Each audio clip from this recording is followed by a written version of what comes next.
పురుషులు కొన్ని విషయాలు ఎప్పటికీ ఎవరితోనూ పంచుకోకూడదట. ఇది ఇప్పటి పరిశోధనల్లో తేలిన విషయం కాదండి.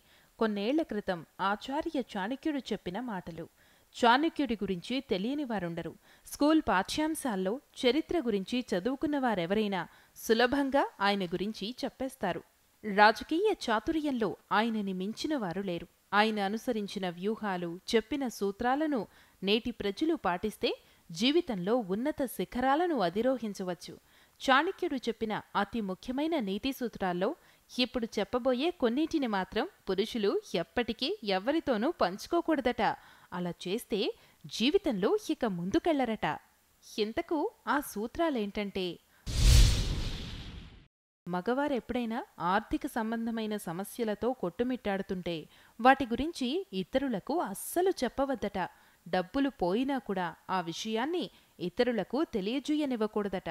ఎందుకంటే ఆర్థిక సమస్యలతో ఇబ్బందులు పడేవారి గురించి ఇతరులకు తెలిస్తే వారికెవరూ సాయం చేయరట. పైపెచ్చు అవతలి వారు ఏదైనా సాయం చేస్తామని ముందుకు వచ్చినా అది నిజమైనది కాదట. వ్యక్తిగత సమస్యల గురించి కూడా ఇతరులకు తెలియనివ్వకూడదు. అలా తెలిస్తే అవతలి వ్యక్తులు వాటిపై హాస్యమాడతారు. ఆ సమస్యలపై జోకులు వేసి మరింతగా విసుగు తెప్పిస్తారట. ఇది సమస్యలతో బాధపడుతున్న వారిని మరింత ఆత్మన్యూన్యతకు లోనయ్యేలా చేస్తుంది. అలాగే ఒక వ్యక్తి తన భార్య గురించిన ఏ విషయమైనా ఇతరులతో చర్చించకూడదు. ఏ విషయాన్నైనా రహస్యంగానే ఉంచాలి. అదేవిధంగా ఏ సంఘటనలోనైనా అవమానానికి గురైతే వీలైనంత త్వరగా దాన్ని మర్చిపోవాలి. అంతేకాదు ఆ విషయం గురించి ఇతరులకు తెలియజేయకూడదు. అలా చేస్తే దానిపై వారు హాస్యమాడతారు. అప్పుడు సదరు వ్యక్తుల మనోభావాలు దెబ్బతింటాయి. ఇవి వారిని మానసికంగా కృంగిపోయేలా చేస్తాయి.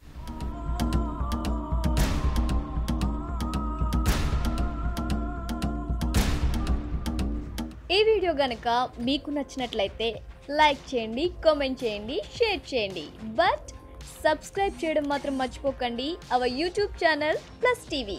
Thanks for watching.